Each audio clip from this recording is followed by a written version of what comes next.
What's good everyone, welcome back to a new video. Today is a special one because I'm gonna answer the questions I have gotten the most throughout my career. And it's not what you think it is. It's actually about my progression. People ask, when did you learn your first backflip? Like how long did it take for you to do tail whips? I have been going through my footage from 2007 until today, and I have been finding some really fun clips. Some that's pretty, like, I don't even remember them, so we're just gonna check everything through together and I will talk about it. I really hope this video can inspire some of you, because I know a lot of people are like, oh, why I'm not progressing that fast? Why can I be a professional mountain bike rider? And yeah, hopefully you get inspired to keep on pushing, to keep on learning tricks and just to having fun on your bike. Yeah, let's get into it. Let's start with the year 2007. The first picture is actually from 2006, and I got my first BMX bike. Me and my friend were just out on the streets cruising. We didn't really jump or anything. Yeah, I started to watch some YouTube videos, and then I saw that the Kona Shred bike was sick, and I wanted one. And I got it 2007. I started to jump in my neighborhood, just for fun, just on the small jumps. And the year after, I don't know why, but I really wanted a new bike, and I said I will sell my Kona and I will to buy this Cannondale chase bike, and I was so stoked on it. I think that's where it really started, like getting into the sport. I started to learn tail tap, started to do some street riding, and started to go to places where they had jumps. And actually this jump here, I was so scared to hit it at first, but it was weird because once I did it, I was just going on and off until the day ended, so that was cool. Yeah, that year I also learned some street stuff like 360 tail taps. In the fall, I actually crashed, got a handlebar in my stomach, and went to the hospital. My spleen went into 3 parts, and I got a puncture in my lung and my I don't know, the food sac. I don't know what it's called, but anyway. I was at the hospital for almost 2 weeks, and I remember the doctor came in to me and asked, like, will you continue riding? And I was like, yes, for sure. Like, this doesn't change anything. I still love to ride, I still love to push myself. So after that I kept on riding. I built a tramp bike, learned some tricks on that, and then I bought a BMX. I started to just get some bike control. Started to try 360s on jumps, and it was pretty crazy. I just went for it a lot, and I crashed a lot. Then 2009, everyone was riding 24-inch bikes back then. I sold my bikes and built my own one. I started to try tail whips. I tried it a lot, and I crashed a lot. No-foot can-cans, 360s on jumps, and I got more comfortable on doing tricks, so that was cool. And also that year we had a chance to ride a foam pit. Where I started to try backflips. It didn't work out in the beginning, but yeah, after a while I got them, and then I tried it on the jump way too early. But yeah, I landed on the jump. I feel like 2009 was the year I progressed the most. I learned tail whips, 360s, bar spins as well, as you can see here. As soon as I learned bar spins, I also learned truck drivers and the 180 bar spins, so I just kept pushing it. At that time I was 14 years old. In the end of the year I started to learn tail whips properly. So it took, I would say, 1 full summer of doing tail whips every day for me to land it. I struggled with the last feet for half a year. Just so you know, it takes some time. 2010 I just bought a new frame. I started to do some more street maneuvers, 180 bars, 360s, and my tail whips was pretty much dialed. I also started to do truck drivers on jumps, and also hacking backflips. Didn't go that well. This clip in particular, I found it really funny.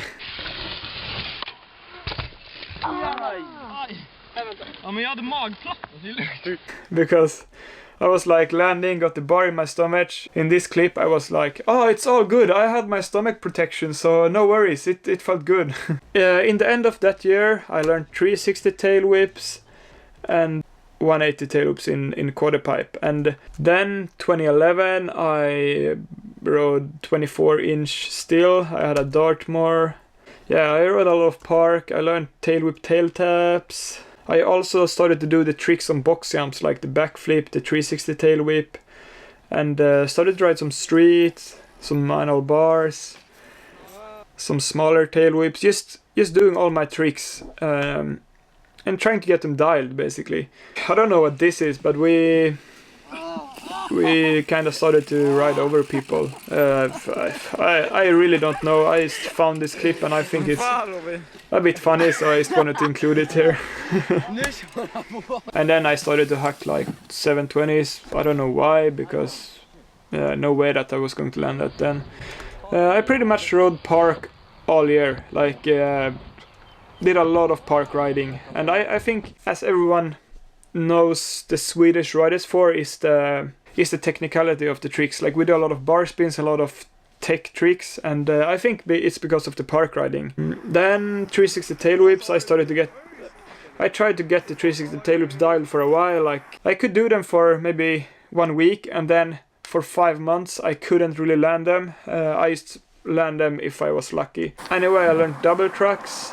2 days after this clip I actually crashed and broke my collarbone. It kinda sucked. I was out for 6 weeks. I built up a fresh Dartmoor Cody, a 26-inch, and yeah, so stoked to change to 26 actually. I started to ride again, and it felt really comfortable. And then I just wanted to include this picture because here's the first kicker for Fyrhuset Bike Park. Yeah, 2012 I rode with the Dartmoor I showed you earlier. I rode a lot of park that winter, learned double bar spins in quadrupipes, had tail whips dialed, and I also did triple track flyout. That was the year I started to do some bigger moves that I still do today, like the triple track flyout. I don't know if I can do that first try on a flyout actually, so that's cool. Then I got invited to a show in Finland to ride some bigger jumps. The first 360 here, I overrotated at, yeah, pretty much. I didn't know how to handle the airtime. It took a while for me to get used to everything, but yeah, when I did, I could do all my tricks there, so yeah, I was stoked. I was stoked to get the chance and the opportunity to go there and to practice and do the show. That summer I mostly rode skate park. I feel like that was really good for my bike control back then, and I didn't do any huge bangers every session. But I worked a lot on my fundamentals to get comfortable on the smaller tricks, and I think that really helped me in the end. I also learned triple bar spins on jumps that year and whip to bar, which was super sick. In the fall I changed up the bike and did my first front flip on a jump. And a funny story behind this front flip here. I was supposed to go ride a different spot, but then we didn't get on the bus because we had to take the bus outside from our town until the city. I got a bit angry and went to the mulch jump, and I was like, okay, I'm just gonna hook a front flip now. I couldn't even do it in the foam pit, but I was just like, okay, I'm just gonna send it, and it worked out. So kind of funny way to learn it. I don't recommend doing that. Like, do it in a foam pit first. And then that fall I also learned all my flip combos. I only found the video of the flip whip, but I learned flip tack, I learned flip bar spins and flip whips. I also rode some BMX in the winter time and did some flares. 2013 I built up a fresh NS Majesty. As I said, we Swedish riders ride a lot of park, and at this point I did flares and other cool stuff. I started to learn cooler backflip combos like flip double bar spins, flip bar tack no-hander, some Supermans. At this point I actually felt really dialed on my bike, like really dialed. I felt unstoppable, and then we had a silver event in Gothenburg in Sweden and I felt like, okay, I'm gonna win this shit, I'm gonna send it. And then I think I got too comfortable and I sent a flip on the step down. As you saw, it didn't go too well and broke my collarbone again. I think that was a good moment for me because then I learned that I shouldn't be too cocky and I should stay grounded and just compete with myself. Anyway, I did a comeback at the Swedish event Slopefest, started to feel comfortable on my bike again. I learned front flip no-handers, I learned bar spin to tail whip, I learned 360 double whips, and I started to do all my tricks on bigger jumps as well. And I guess I got lucky. because I got invited to the Martin Söderström Invitational. It was a super big course, like I think it's still the biggest jump I have jumped until this day, and this was 2013. This jump here was 15 meter to the sweet spot from the kicker, and you went into the kicker at a speed at 70 kilometers an hour, so it's so fast. I started to go crazy with my tricks, not in a stupid way, but I was super focused. I don't remember anything from those 2 hours the competition was, because I was so in the zone. I ended up on the podium. I think that was the moment for me when I decided that I want to become a professional mountain bike rider. That was when I started to take it more seriously. It was a cool moment for me, and after that moment I was super motivated to ride, so I did some cool park tricks, like double bar tail taps, bar in, like super cool skate park tricks that I still find pretty hard to do today. And 2014 I had still the same bike. I went to Vienna Air King, my first international contest, when I was a bit better on my bike. But yeah, that year, 2014, I got some money from the contest, and I saved up a bunch of money from working. So I started to go around Europe to all these contests. I changed up the bike mid-season to the Opmar Cody. I started to go to all these contests. I went to Switzerland, I went to Winterberg, to XS Dirt Masters, I went to Extreme Barcelona, and just going around the world. Went to Romania, went around and got some experience of riding contests. To be honest, I didn't do that good. I ended up maybe 2 top 5s on like small contests, but all the big contests I didn't even get into the finals. A super cool point of view on the course in Uppsala, and the jumps are just insane. You can see that on this course preview. But look here, it goes so fast. Whoa! It's so insane actually. And like, yeah, this one here. Whoa. Yeah. I would be scared to ride that course today even. Like, they were so big. Anyway, in the end of that year I did a silver event in China, and I ended up 5th place. But I did broke my thumb on the last jump there. Yeah, anyway, I broke my thumb. In the end of the year, went to La Poma to get some bike control in. 2015, I built up a fresh bike, a Trek ticket. And this was weird because in the beginning of the year, I felt really good on my bike, but I also had to work. I worked in a bike shop for a long time, which was really cool. It came back to me because I didn't have time to practice, but I did have time to go to the competitions. I did have money to go to the competitions, so when I went to the competitions, I just went there and rode really bad because I didn't ride that much. I didn't even pre-qualify in any event, basically, in 2015.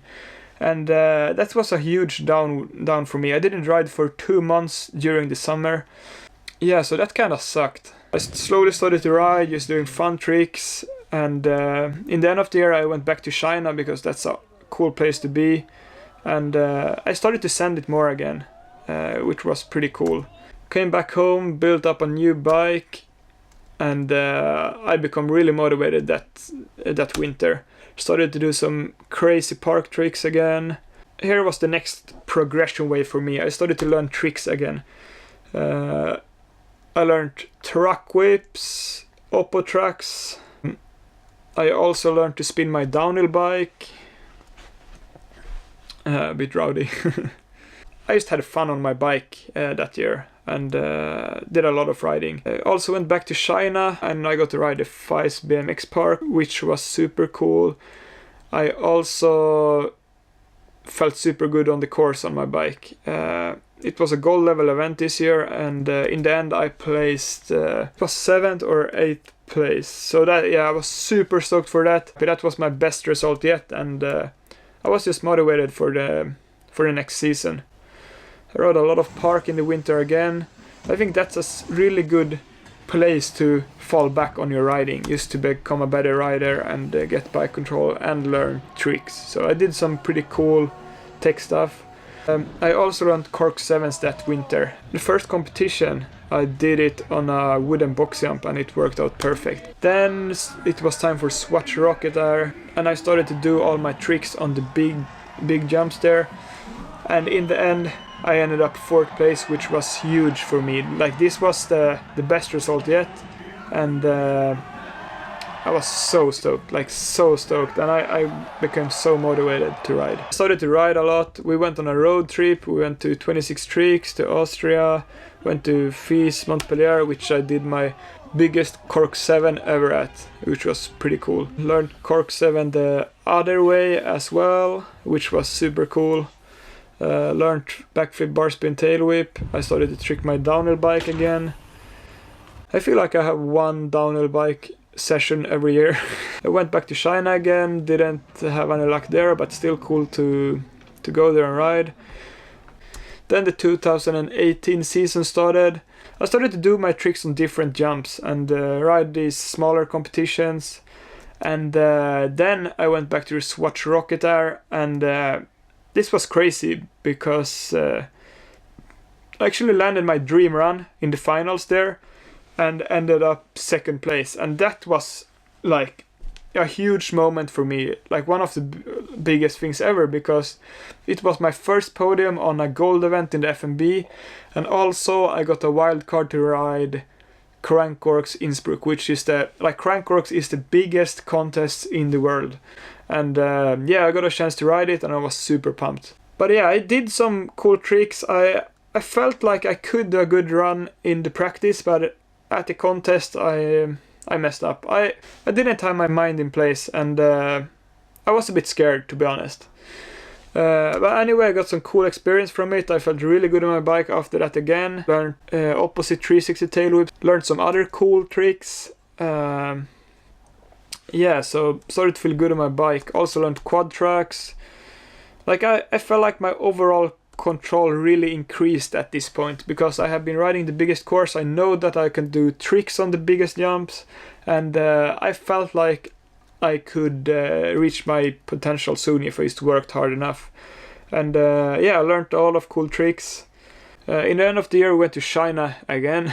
Like, pretty insane, we have been there for so many years. Anyway, I did my first flip opposite tail whip in the contest. I ended up 3rd place. 2019 I got sponsored by Cachet Bikes and started to do some park riding in the off season, do my tricks on a box jump. Started to just every winter I feel like I put my time on the tech tricks, and I think it's paying off in the end, because you're getting so fast at doing the bar spins, and you really get the feeling of the bike.